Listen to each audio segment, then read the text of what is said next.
Our new director, Mickey Huff from Diablo Valley College, is the primary editor in this, although I had a lot of contributions, as did faculty and students from 19 universities around the world.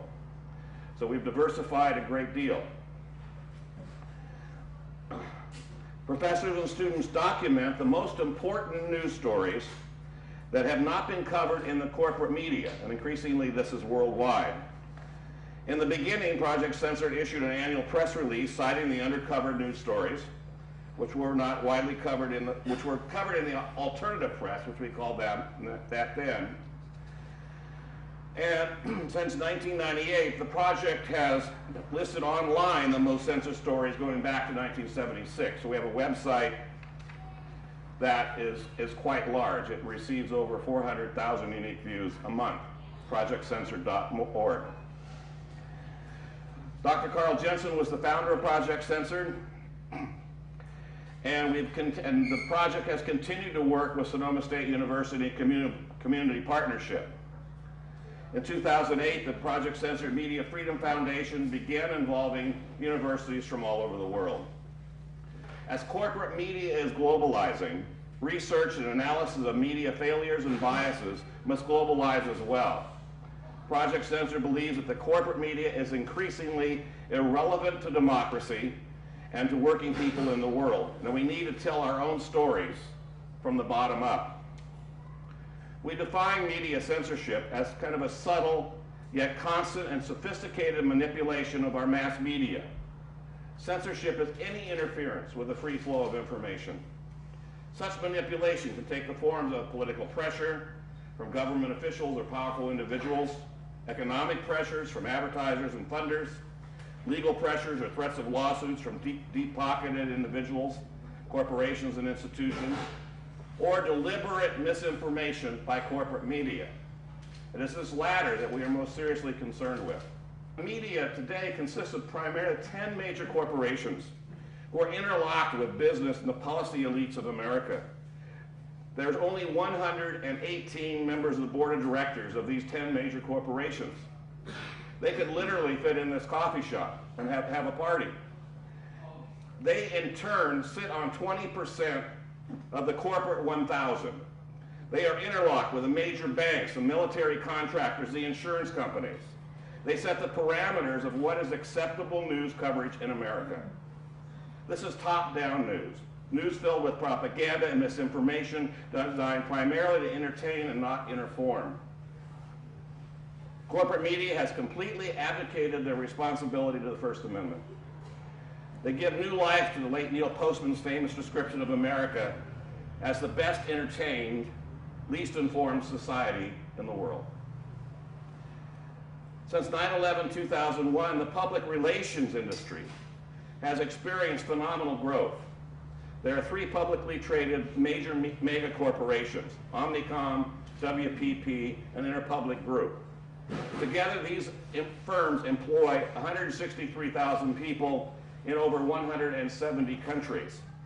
Not only do these monstrous firms control a massive amount of wealth, they possess a network of connections as powerful international institutions with direct connections to government, multinational corporations, and global dominance policy planning groups worldwide. Public relation firms create news stories, and the corporate media accepts them as if they were the authors. WPP, a UK-based conglomerate, touts an impressive list of subsidiaries: Young and Rubicon, Burstyn Marcellers, Ogilvy and Mather Worldwide, and Helen Knowlton, along with numerous other PR, advertising, and crisis management firms. Now, if you remember, during the first Gulf War, it was Helen Knowlton that helped create a national outrage against Iraq by recounting a horrifying event supposedly caused by Iraqi soldiers in Kuwait, when they brought a young woman named Nayyirah to testify before Congress with tears in her eyes that she saw the Iraqi soldiers come into the hospital in Kuwait and dump the babies out of the incubators on the floor to die and steal the incubators. Now, we weren't told at the time that Nayyirah was the daughter of Kuwait's ambassador to the U.S. The public wasn't told that her performance was coordinated by the White House and choreographed by Helen Knowlton, and she was trained to cry in this presentation, and we were lied to. So in early 1990s, Chris Hedges covered the Gulf War for the New York Times. 10 years later, he wrote, "The notion that the press was used in the war is incorrect. The press wanted to be used. They saw itself as part of the war effort. Truth-seeking independence was far from the media's agenda. The press was eager to be of service to the state during the war, as most everyone else was." Now, Ed Herman and Noam Chomsky in Manufacturing Consent, published some 22 years ago, claimed that because media is firmly embedded in the market system, it reflects the class values and concerns of its owners and advertisers. According to Herman and Chomsky, the media maintains a corporate class bias through 5 systematic filters: concentrated private ownership, a strict bottom-line profit orientation, over-reliance on governmental and corporate sources for news, a primary tendency to avoid offending the powerful, and an almost religious worship of the market economy, strongly opposing alternative beliefs. These filters limit what becomes news in society through corporate media, and they set parameters on the acceptable coverage of daily events. Managed news is the term we now use. Managed news includes the release of specific stories meant to build public support as well as deliberate non-coverage of news stories that might undermine U.S. goals. Have you been told anything about the continued privatization of the war? We hear a little bit about it, but independent journalist Jeremy Scahill wrote in The Nation in 2009 how Blackwater, now known as Z, operates in the Pakistani port city of Karachi, and they're gathering intelligence and they're helping direct the military drone attacks in that country.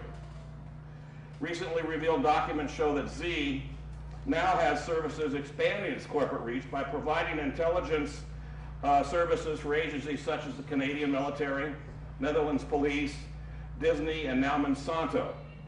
Z, through their intelligence branch, Total Intelligence Solutions, provides Monsanto with information after they infiltrate animal rights groups in the United States. So you have private spies infiltrating peace groups, animal rights groups, working for corporations inside the U.S. and around the world. The coordinator of Blackwater's covert CIA business, former CIA paramilitary officer Enrique Prado, set up a global network of foreign operatives, offering their deniability as a big plus for potential contractors. The CIA has long used proxy forces to carry out extralegal actions or to shield government involvement in unsavory operations. In some cases, these deniability foreign forces don't even know who they're working for. Prado and Prince built up a network of such foreigners while Blackwater was the center of the CIA's assassination program beginning in 2004. They trained special mission units at one of Eric Prince's properties in Virginia with the intent of hunting terrorism suspects globally while working with foreign operatives. A former CIA official said the benefit of using Blackwater's foreign operatives in CIA operations is you wouldn't have to have American fingerprints on it. Moreover, there is little coverage of the report in Global Research last May regarding the U.S. capabilities for cyber warfare were announced then by the then Secretary of Defense Robert Gates. It's the Pentagon's first computer command and the world's first comprehensive military service cyber operation. Cybercom is based at Fort Meade, Maryland, and is also home of the National Security Agency, NSA. Now, only 5% of the people under 30 in this country read a newspaper today. Most people get their news from the corporate media, corporate television, and increasingly from the internet. The U.S. NATO security forces know this and are increasingly focusing deception and propaganda on the internet. The U.S. military is developing software which it will let it secretly manipulate social media using fake online personas designed to influence internet conversations and spread pro-American propaganda. Nick Fielding and Ian Cobain reported in Common Dreams last March that a California corporation has been awarded a contract with the Central Command, CENTCOM, to develop what is described as online persona management services. will allow one service person to control up to 10 separate identities at once. CENTCOM spokesperson Commander Bill Speake said the technology supports classified blogging activities on foreign language websites to enable CENTCOM to counter violent extremists and enemy propaganda in the U.S. Now the internet's wide open, so if they're putting propaganda out into other languages with Google Translate and the variety of sharing on the internet, it gets back here, no matter what. So once developed, the software would allow U.S. personnel working around the clock at one location to respond to emerging online conversations with a host of coordinated blog posts, tweets, retweets, chat room posts, and other interventions.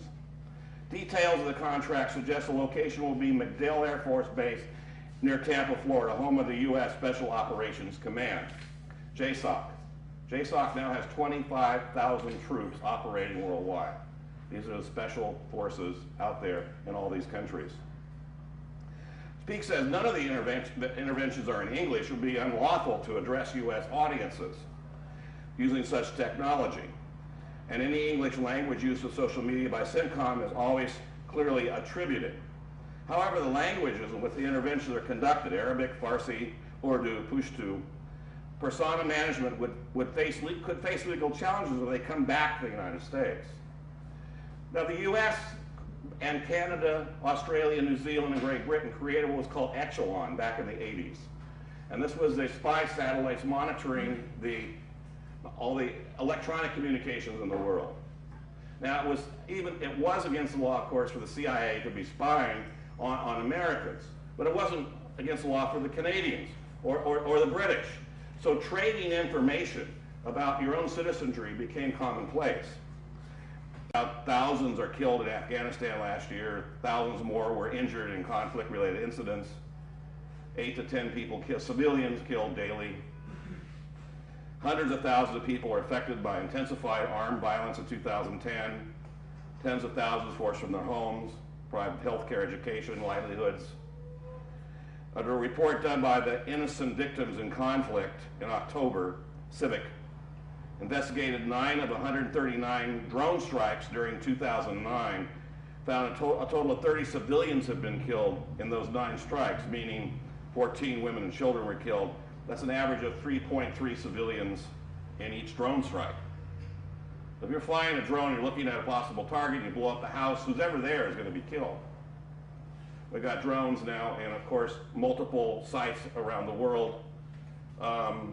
Just think of this. You're having a meeting, or your family's visiting, or there's a wedding, or whatever, and a drone blows up everybody. Of course, civilians in those areas totally are opposed to the U.S. involvement in any way. And if we're thinking this is going to help us in terms of security in this nation, we're absolutely, in Disneyland. Data now shows those militant groups involved in Afghan insurgency, rather than Al-Qaeda officials, are being targeted. Furthermore, CIA involved in the drone strikes program that strike and help Al-Qaeda allies to recruit more people. That's the impact that this has. The federally administered tribal areas of Pakistan also researched the results of a survey showing overwhelming popular opposition to the drone strikes and a majority support for suicide strikes on U.S. forces around the world. That's the only way they have to fight back. So people say, yeah, we need to do that. The mislabeling of militants used in mainstream press to describe U.S. drone strikes paints a very different picture than the reality of the civilian deaths and the increased anti-American sentiment as a result. This impacts our troops as well. For the second year in a row in 2010, more U.S. soldiers killed themselves than actually died in combat. That's our #1 story in the censored book this year. Court Jefferson reports in January 2011, excluding accidents and illnesses, 462 soldiers in combat committed suicide. Or 462 died in combat, 468 committed suicide. Now, veterans suffering from post-traumatic stress are often at high risk studies show that now these were the 468 were people in the military. But we know that people coming out of the military, 47% with PTSD, have thought of suicide before they find help. The internal anguish the soldier experiences after returning from Iraq and Afghanistan can be far more severe than the actual live combat. More than 2 million troops have been deployed to Iraq and Afghanistan since the beginning of those occupations. Those who do return often suffer from physical, psychological, and cognitive trauma. More than 40 per 100,000 people of these people in the ages of 20 to 24 take their lives every year. Some deaths, which are not part of the statistics, are due to driving while under the influence of alcohol, depression, risky behavior. In 2008, Iraq and Afghanistan veterans were 75% more likely to die in a car accident, 148% more likely to die in a motorcycle accident than regular civilians. By making the calculations of 40 per 100,000 deaths per year since the beginning of the 9/11 wars, we reach a figure of 50,000 veteran suicides since the beginning of the war. That figure is not openly discussed or talked about. Chris Hedges writes how former mortuary unit Marine Jess Goodall said war is disgusting and horrific. She said it never leaves the people who are involved in it. The damage is far greater than the list of casualties or the costs in dollars. It permeates lifestyles, it infects cultures and people and worldviews. The war is never over for us. The fighting stops, the troops get called back, but the war goes on for those damaged for years and years.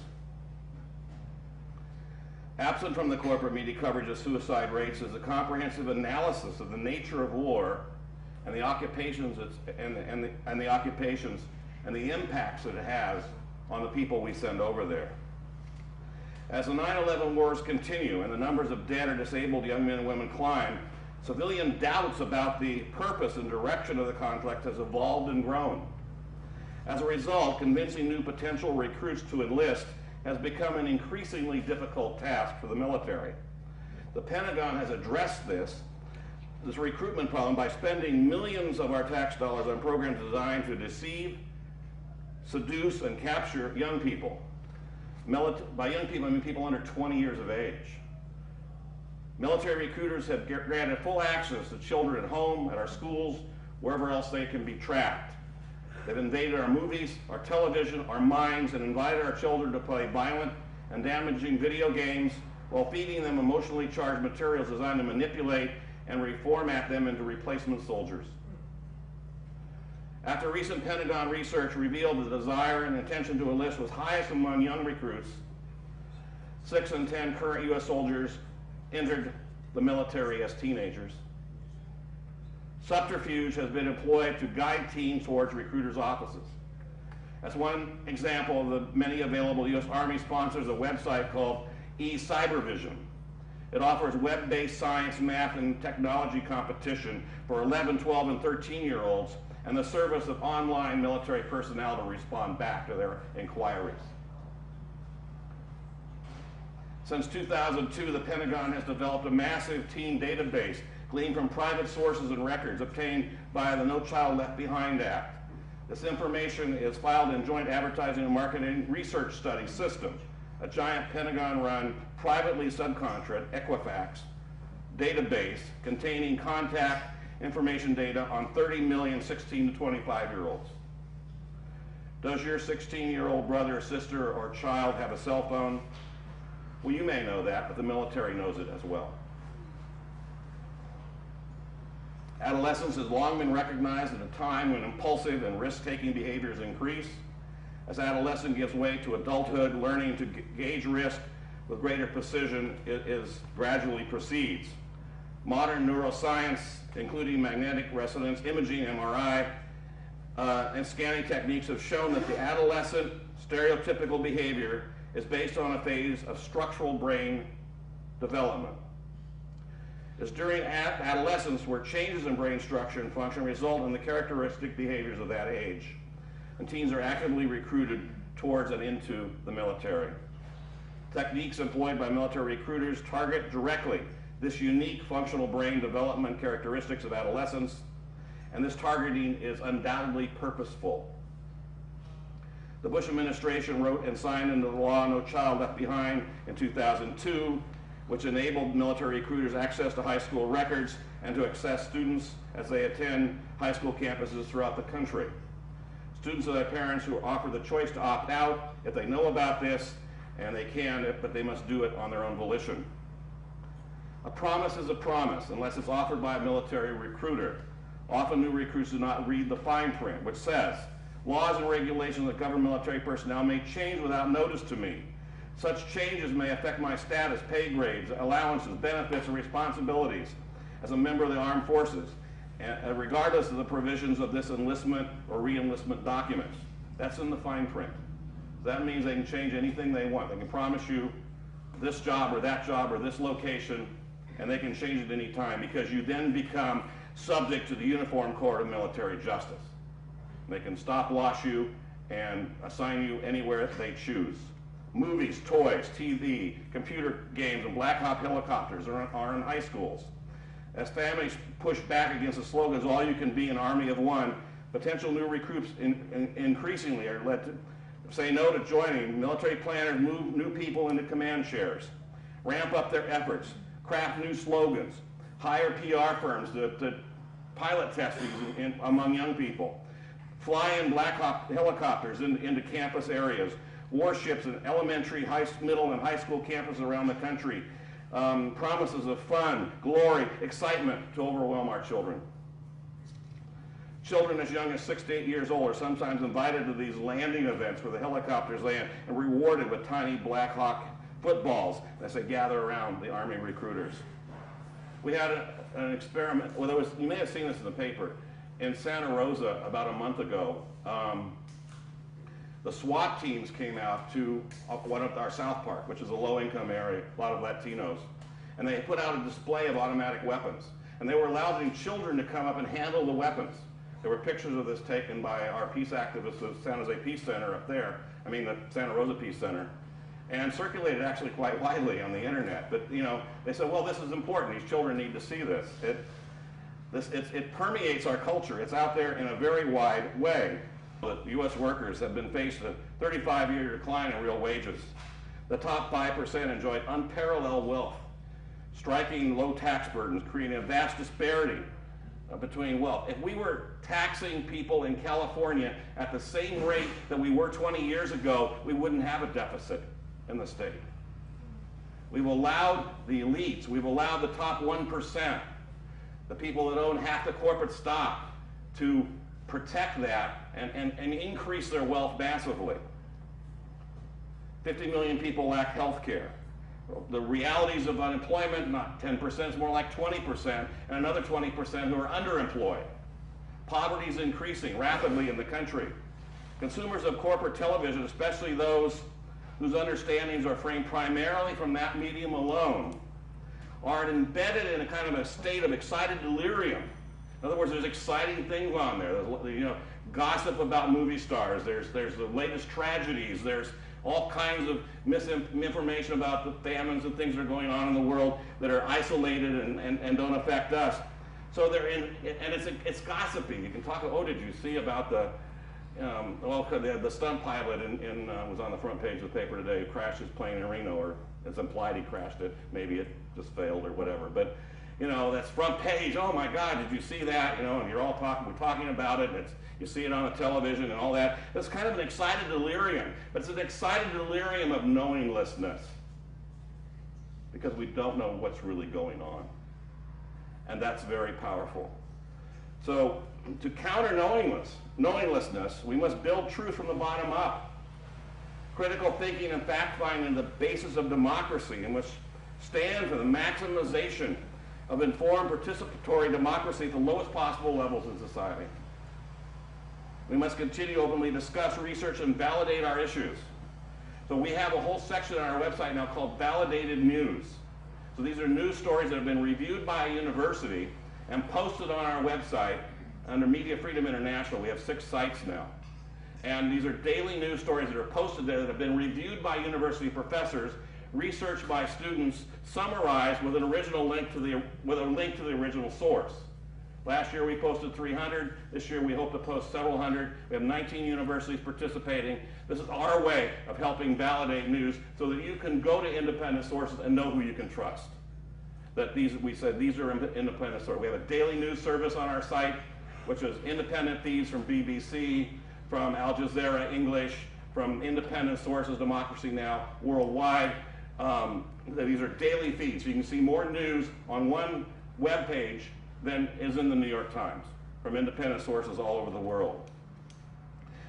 As democratic activists, we see ourselves as an important component of building a new, non-exploitive world based on democracy, openness, transparency, and human rights. And we continue to face a military-industrial media complex so powerful that truth is often absent. The Obama administration is continuing the neoconservative agenda of U.S. military domination, perhaps with a kinder, gentler face, but the election of Obama had a moment of hope for many of us. They did not decrease military spending. They did not reverse U.S. military global dominance. Instead, Obama kept Robert Gates in as Secretary of Defense, who was Bush's appointment.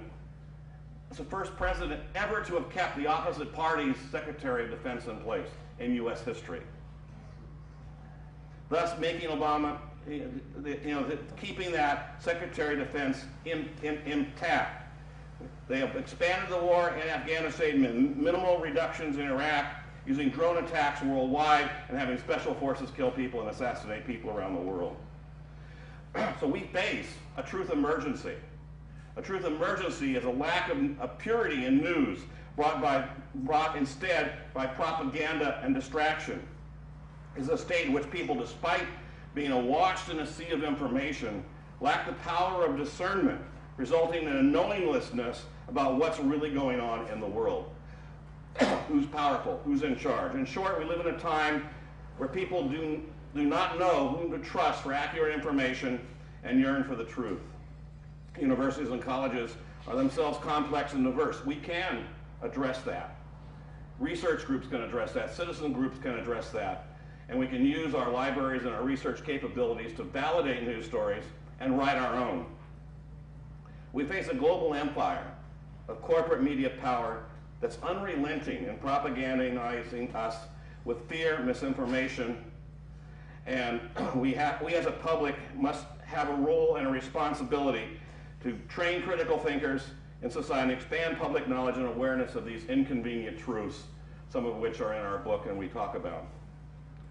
As a commonality of purpose, we can perhaps be guided in these endeavors by espousing the Universal Declaration of Human Rights as part of our moral values and agenda. That was established, of course, in 1948, and I use it in every single class I teach, and I find zero objections from students to the values that are portrayed there. So only when public forms and controls its own information resources will we become armed with power and the knowledge to create new and perhaps truly vibrant democratic society that promises as well as delivers liberty, peace, and prosperity to all. Thank you.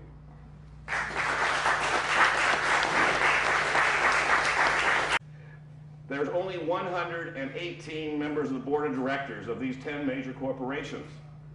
They could literally fit in this coffee shop and have a party.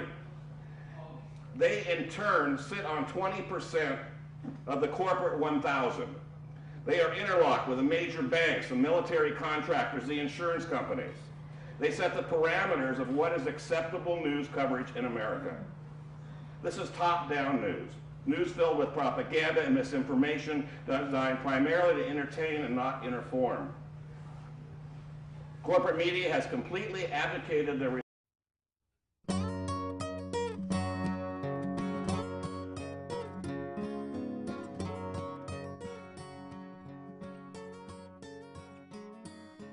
Our new director, Mickey Huff from Diablo Valley College, is the primary editor in this, although I had a lot of contributions, as did faculty and students from 19 universities around the world.